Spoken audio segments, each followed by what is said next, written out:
hecno, da je Porsche v igro prepričevanja kupcev, da potrebujejo velik SUV, vstopil precej hitro, šele sedaj pa ponudil takšno različico, ki nosi oznako Coupe, čeprav to v bistvu ni. Model Cayenne ponujajo namreč že od leta 2003, torej več kot 15 let.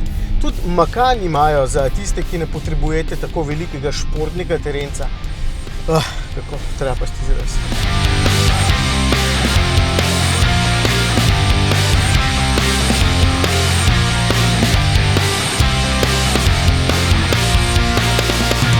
Na bolj mično zaobljen avtomobil tega segmenta so se očitno spomnili šele sedaj, Cayenne Coupe mu rečejo. Po vseh teh letih, ko že imamo X6, Q8, GLE Coupe ali pa kakšen Lamborghini Urus, če zdaj omenjam najbolj zveneča imena. Torej so očitno ujeli zadnji vlak, na srečo je pa to Shinkansen in bodo ostale zelo hitro dohiteli. Mogoče so jih že. Torej, različica Coupe. Seveda je bolj zapeljiva, ker se streha zadaj spusti bistveno bolj konkretno, no zato pa je potem v notranjosti za glave potnikov nekaj manj prostora in manj ga je tudi v prtljažniku. Ampak v bistvu to sploh ni pomembno, če vam je tale bolj všeč, vem, da boste izbrali takšno različico, kljub temu, da je manj uporabna, ker je enostavno očem bolj prijetna. No, pa da vas vseeno malo pomirim. Prostora tukaj zadaj sploh za glave ni tako malo, ker sta sedeža postavljena 3 cm nižje. Ja, samo 2 sta v tem primeru, no prtljažnik pa še vedno ponuja 600 litrov prostornine, kar pomeni, da ni ravno majhen, je pa res, da hladilnikov pa s tem avtom ne boste prevažali. Sicer je pa okolje tukaj spredaj fantastično. Vse je do potankosti premišljeno in zdi se mi, da bi čez armaturko lahko zapeljal tank, pa bi še vedno ostala ista. Ampak to je itak značilno za vse Porschejeve avtomobile.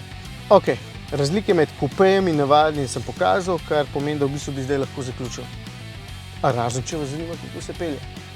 Vas ne.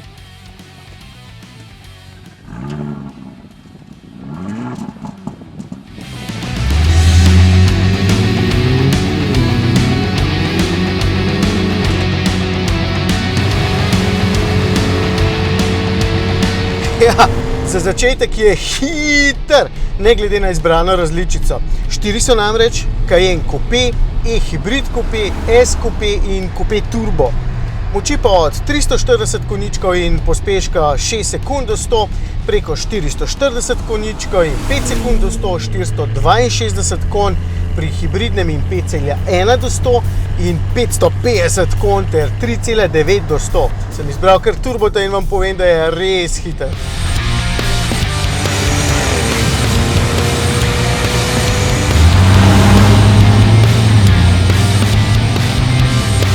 Neverjetno se mi zdi tudi to, da v ovinkih tako fajn skriva svojo maso.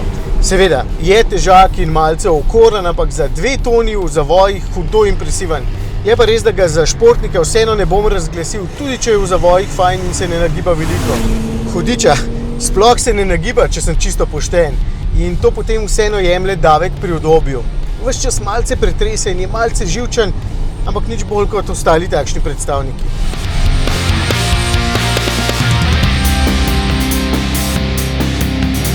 To je skratka Cayenne z enim hudim lepotnim tretmajem, da je bolj zapeljiv. Če si ga lahko privoščite in če vam je všeč, si ga v bistvu tudi boste, ne glede na moje mnenje. Sam pa vem, da bi pri tej znamki izbral en drug model s 3 številkami v oznaki, pa 9 je ta prva.